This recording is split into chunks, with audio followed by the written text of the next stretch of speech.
What's up everybody, Nate here. And first it was Silicon Valley Bank, which collapsed, had to be taken over by regulators and put billions of dollars worth of deposits on the line. Second, it was Signature Bank due to all of its ties with crypto-related startups. And now we are seeing another big bank start to collapse, this time Credit Suisse. Credit Suisse had to take a $54 billion bailout from the Swiss government after taking on huge losses and having over $110 billion pulled out of its bank over the last year or so. And what you're probably thinking is, Nate, Silicon Valley Bank, Credit Suisse, Signature Bank, these are banks that cater to elites and wealthy individuals. That's not going to affect my money, but that's not true. Regional banks all throughout the United States like Comerica Bank and First Republic Bank are seeing billions of dollars of outflows in cash right now and have most of their money in uninsured funds. And you know who has money at those banks? People like you and me. That means this banking issue is affecting more than just the large banks, it's affecting everybody. And this has the potential to turn into an outright banking crisis. And it all starts with Credit Suisse. Now, Credit Suisse is not a small bank. It's considered one of the 30 most important banking institutions in the entire world, and it manages around $1.5 trillion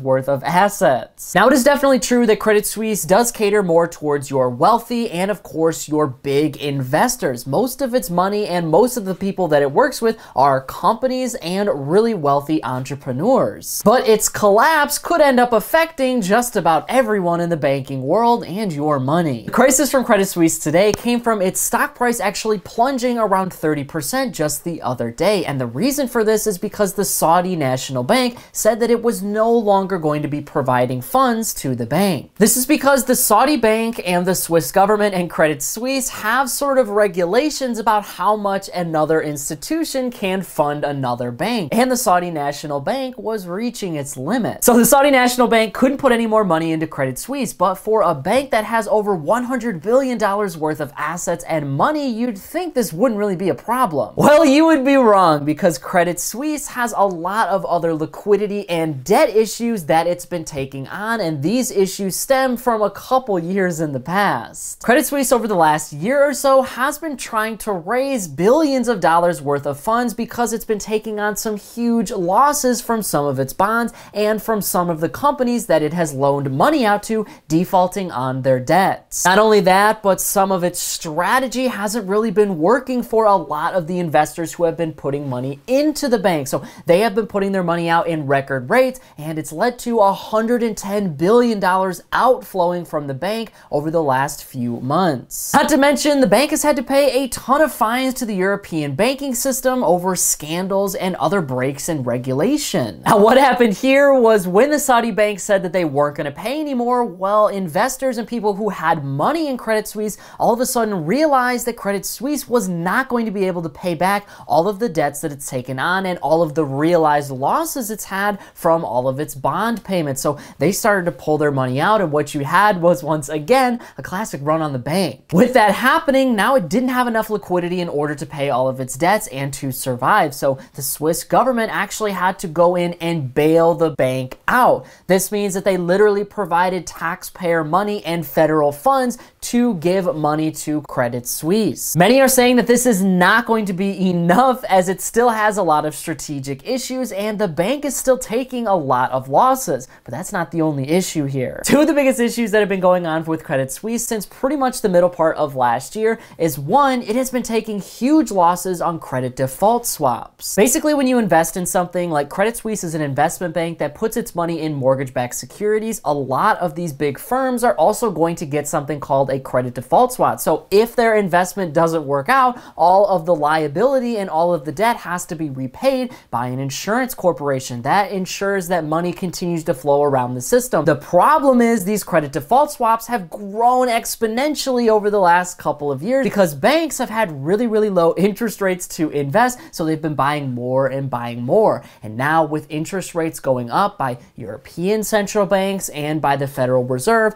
now all of that debt is getting more expensive. You have people defaulting on their home loans and mortgages and all of these other things. So all of that money now is racking up in losses for Credit Suisse. And eventually the insurance company, even though it's supposed to protect everything, isn't going to have hundreds of billions of dollars to give back to Credit Suisse. So that situation has been going on, which has caused a lot of people to worry about the strategy that Credit Suisse is going down and comparing them to the Lehman Brothers situation of 2008, which is almost exactly what happened to them. So that's caused a lot of people to pull their money out. But the second issue is because interest rates have been going up, a lot of the firms that Credit Suisse has loaned money to are now defaulting on their debt. So they're not able to make their debt payments anymore. A lot of startups, a lot of businesses, a lot of entrepreneurs, you name it, they're not able to make their payments because everything is getting more expensive and interest rates are rising, which means all of that debt is just becoming more expensive. Those two things coupled with the fact that no more funding is really flowing into Credit Suisse or any of these other startups and businesses or founders all throughout the world. So now these big banks like Credit Suisse are not getting any sort of money. That is a very similar situation to what we saw with SVB. Silicon Valley Bank came into the same problems because it was taking on huge losses from all of its bonds and mortgage-backed securities that it had invested in. Now, Silicon Valley Bank also had a lot of money in startups too, particularly tech startups, and because they've been hit really hard with high interest rates and not as much funding in 2023, the bank isn't getting as much money and people are burning through all of their cash. And as that outflow of money has happened, Silicon Valley Bank tried to sell off as many assets that it could at a loss. It was losing money hand over fist. People were afraid they were going to go to the bank and not be able to pull their money out, and thus you had a run on the bank. And the same thing happened with Signature Bank. Now, here in the United States, we had the government create a backstop program where it was going to charge a fee on all of the more successful banks like JP Morgan Chase and Bank of America to sort of fund all of these financing options for Silicon Valley Bank and Signature Bank. They said that taxpayer money was not going to be used to pay for this, but this is still affecting regional banks and it's affecting you, the consumer. Because if you think about it, if JP Morgan Chase is assessed a fee, well, where does JP Morgan Chase get its money? It gets its money through depositors that put their money in the bank,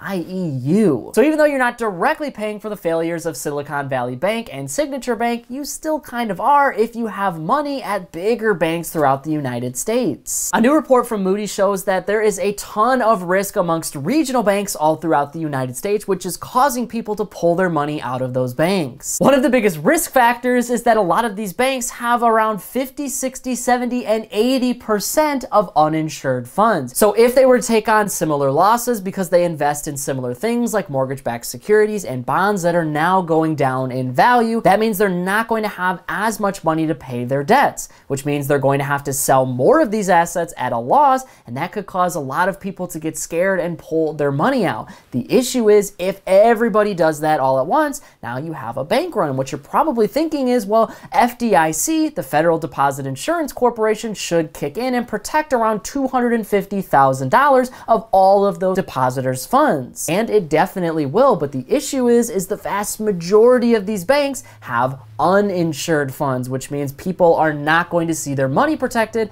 and all of that money is going to disappear. And again, this all stems from the fact that there's a lot of distrust right now going around for banks. People are worried that they're going to go to the bank one day and they're not going to be able to pull their funds out because the bank is collapsing. The United States federal government is not going to be able to bail out or backstop all of these different banks throughout the United States, and if they do, that will affect taxpayer money. And the reason this is all happening is because of things like the Federal Reserve and the European Central Bank raising interest rates. And of course, it's because these banks have made a ton of risky investments over the last few years. When times were really good, like in 2021, where there was a lot of money being pumped into the economy, banks and startups and all of these different corporations invested and spent so much money. Everything kind of grew and there was this everything bubble sort of forming. So now all of these different asset prices, all of these different investments were so valuable and it seemed like an easy deal for a lot of the banks, so they pumped billions, if not hundreds of billions of dollars into mortgage-backed securities, treasury bonds, corporate bonds, you name it. Not only that, but they invested in startups. So these startups were making a lot of money, and these startups were IPOing, they were becoming public companies, and they were making even more money through the New York Stock Exchange and public funding. So long story short, the banks and startups and businesses and corporations and everything in America was making a lot of money. But then interest rates started to rise in 2022, and all of that money suddenly started to disappear. Last year, the Federal Reserve started to raise interest rates, and pretty much every central bank all throughout the world also started to raise interest rates to stay competitive with the US dollar. This is because we had an inflation issue. Inflation was over 10% in the UK, and it almost hit 10% here in the United States. It means the buying power of everybody's dollar was going down, and it meant the US dollar wasn't as valuable, so other countries didn't want to invest in it, which was a threat to the United States economy. So the Federal Reserve wanted to raise its interest rates to sort of bring down demand and stop people from spending. Now people couldn't get a mortgage as easily, they couldn't get an auto loan, they couldn't spend on their credit card because the interest rates were going way up. But that also affected nearly every single asset and startups. Now, startups didn't have enough money to survive because they have way too many costs than there is funding, so they started to burn through all of their cash. All of your investments and assets also took a huge dip. Everything started to shrink. Not as many people were investing.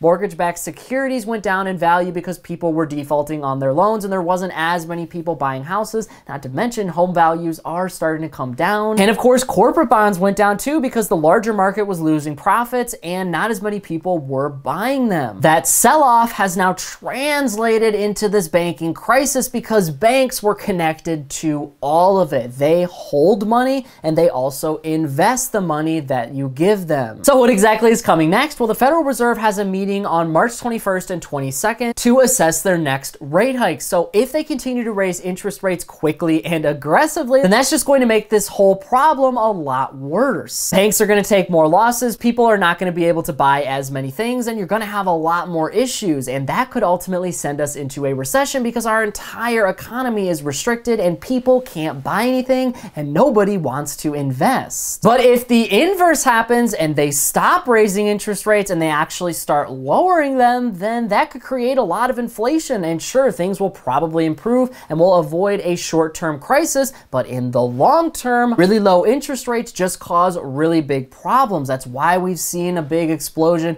of asset prices over the last 10 or 15 years, because interest rates were low and there was a ton of government spending and a lot of government printing. Around 80% of all of the money that's currently in circulation was printed over the last 3 or 4 years, and until all of that money disappears out of the system, you're still going to have a lot of issues with inflation and you're going to have a lot of issues with banks. As these businesses continue to take losses, well, they're going to try to make up for those losses by cutting costs, which means you could see even more layoffs and you could see unemployment go way up in the United States as they try to adjust. Startups and innovation are going to slow down because of that. Like I said, that could ultimately send us into a full-blown recession similar to what we saw during the 2008 Great Financial Crisis. Now, none of this is to scare you. All of this is to tell you that there is a lot of crazy things happening in the world right now, and you need to stay as updated and educated on everything happening as you possibly can, so that way you can make the best decisions when it comes to your money. You can't control what your bank does, but you can control which bank you actually use. So try to look at their reputation, try to look at what exactly they are investing in to figure out which bank you want to keep your money in. Banks are not going anywhere. This FDIC system is not going anywhere. So now is not the time to not have trust in banks. It's time to go to a bank that you can actually trust. At the end of the day, recessions create a lot of opportunities because yes, if the US economy was to crash and asset prices and everything else went down, if you have the means and the financial education, you can capitalize on a lot of those opportunities. You can buy assets at a discount. You can be the one that becomes a winner out of the financial situation instead of a loser that just suffers. That is why this information is more important today than it ever has been. And our team puts together a free daily newsletter on everything going on in the business and financial world. And if you want to subscribe to it for free, you can do that by clicking the link in this corner right here. I'm putting out video updates on everything else going on in the business and financial world 7 days a week over here on this channel. And if you want to subscribe to it, be sure to do that before you go. And I've got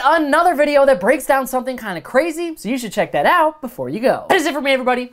Be kind out there, and I'll see you all in the next one.